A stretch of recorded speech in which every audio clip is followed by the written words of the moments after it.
Assalamualaikum warahmatullahi wabarakatuh. Perkenalkan, nama saya Latifah Asri.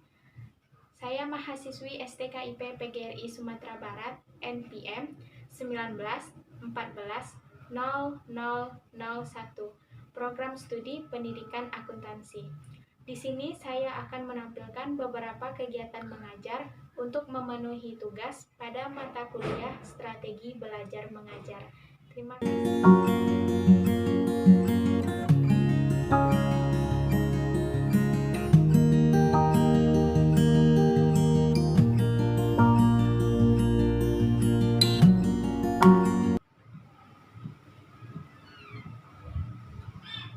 Assalamualaikum. Waalaikumsalam, Bu. Selamat siang anak-anak Ibu. Selamat siang, Bu. Baiklah, sebelum kita mulai belajar hari ini, silakan anak-anak Ibu periksa terlebih dahulu di bawah meja ataupun lacinya. Jika ada sampah, silakan buang ke tong sampah yang ada di luar. Terima kasih. Mulai pembelajaran hari ini, marilah kita berdoa terlebih dahulu. Berdoa dimulai. Berdoa selesai. Baiklah, sebelum Ibu akan memulai pelajaran, Ibu ambil absen sebentar ya.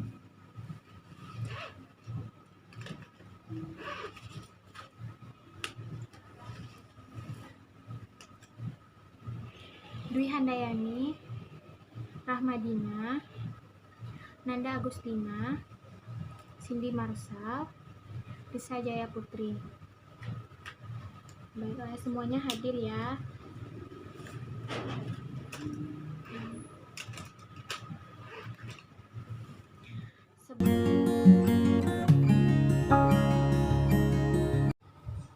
Materi kita hari ini adalah perusahaan dagang.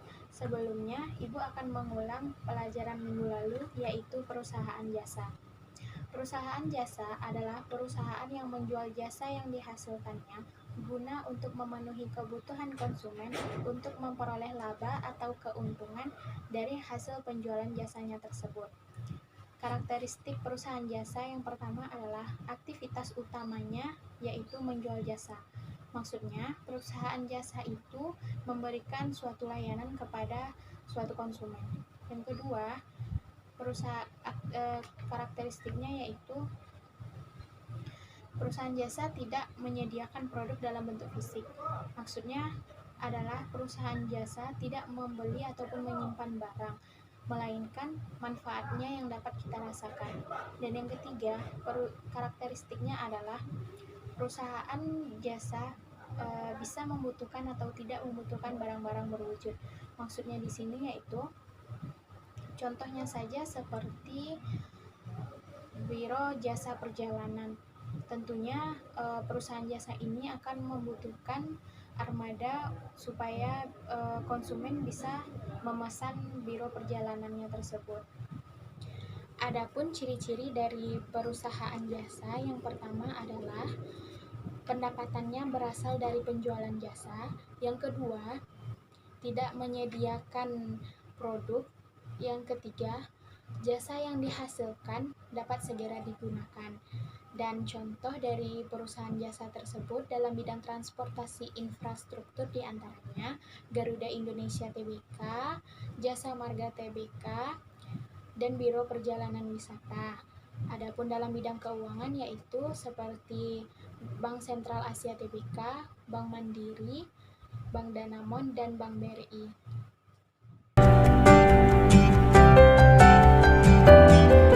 Materi kita pada hari ini adalah tentang perusahaan dagang.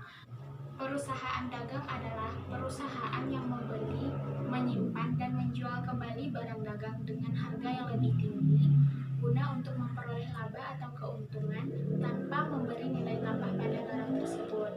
Yang kedua, karakteristik dari perusahaan dagang.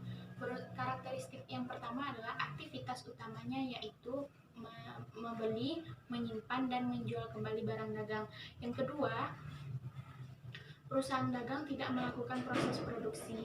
Dan yang ketiga, keuntungan perusahaan dagang diambil dari penjualan barang dagangnya tersebut. masuk ke poin ketiga, yaitu perbedaan akun perusahaan jasa dan perusahaan dagang. Perbedaan akunnya adalah yang pertama akun pembelian, yang kedua akun penjualan, yang ketiga akun persediaan barang dagang, yang keempat akun harga pokok penjualan, yang kelima akun potongan tunai, yang keenam akun potongan pembelian, yang ketujuh akun retur penjualan, yang kedelapan akun beban pemasaran. Nah, sampai di sini apakah ada anak-anak ibu yang ingin bertanya? Ada, Bu. Ya, silakan Ananda. Apa saja jenis barang yang diperjualbelikan pada perusahaan dagang itu, Bu? Nah, jenis barang yang diperjualbelikan pada perusahaan dagang adalah bahan baku, bahan setengah jadi, dan yang ketiga barang hasil industri. Nah, di sini Ibu akan membagi kalian menjadi dua kelompok. Kelompok pertama Rahmadina, Nanda Agustina, dan Cindy Marsal.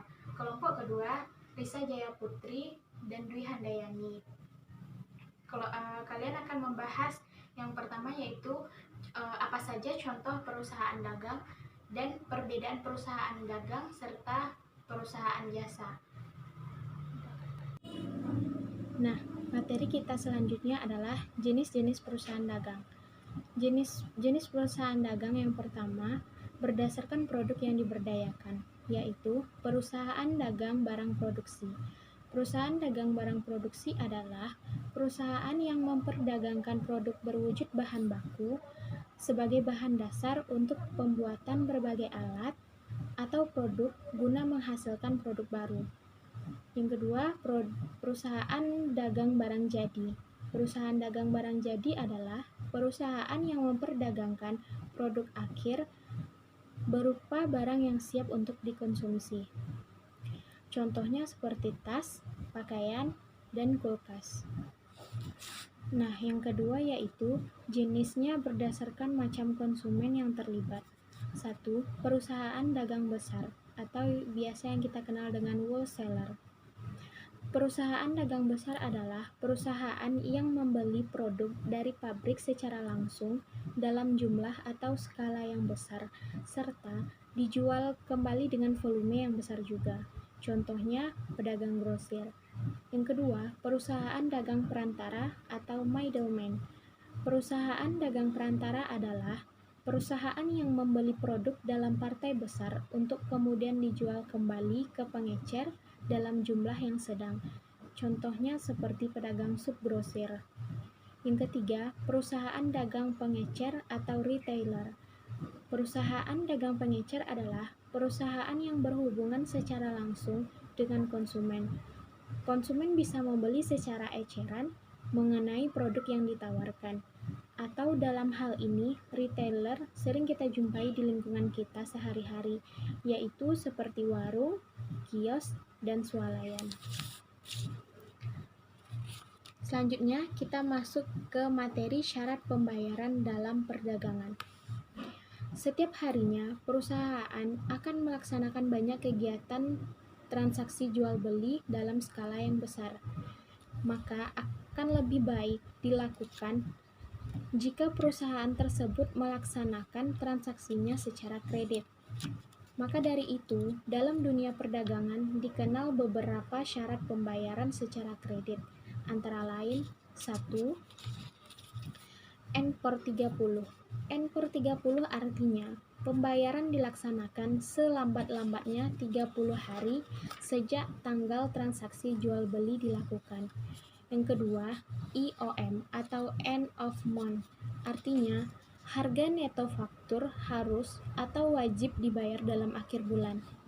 Yang ketiga, 3/10 N/60, artinya adalah jika pembayaran dilaksanakan dalam kurun waktu 10 hari sejak tanggal jual beli, maka akan diberikan potongan sebesar 3%, serta jika tidak menggunakan potongan tersebut, maka pembayaran akan dilaksanakan selambat-lambatnya 60 hari sejak tanggal transaksi jual beli dan tanpa adanya potongan. Selanjutnya, kita masuk kepada materi bukti transaksi. Ayo, kalian siapa yang tahu apa itu bukti transaksi? Ya, benar sekali. Bukti transaksi adalah suatu dokumen asli yang menjadi alat untuk merekam seluruh transaksi yang terjadi. Kegunaannya untuk mencegah adanya penyelewengan dana dalam perusahaan.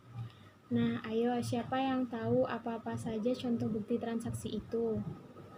Ada faktur, ada memo kredit, ada voucher, dan lainnya. Nah, yang pertama adalah faktur. Faktur adalah bukti penghitungan dari penjualan kredit yang diberikan penjual kepada pembeli. Faktur itu terdiri atas dua rangkap. Rangkap pertama atau yang asli akan diberikan kepada pembeli dan salinan atau rangkap kedua disimpan oleh penjual.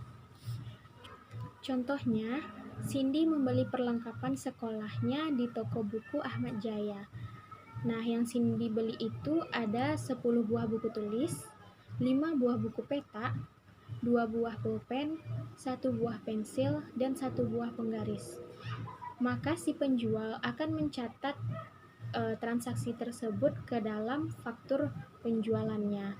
Nah, dari si penjual tersebut kita akan diberikan faktur pembelian sebagai tanda buktinya.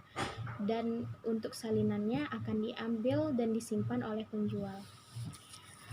Yang kedua adalah memo debit. Memo yang dikirimkan oleh pembeli terhadap penjual atas ajuan untuk pengembalian barang yang rusak, tidak sesuai pesanan, ataupun harga barang tidak sesuai dengan perjanjian.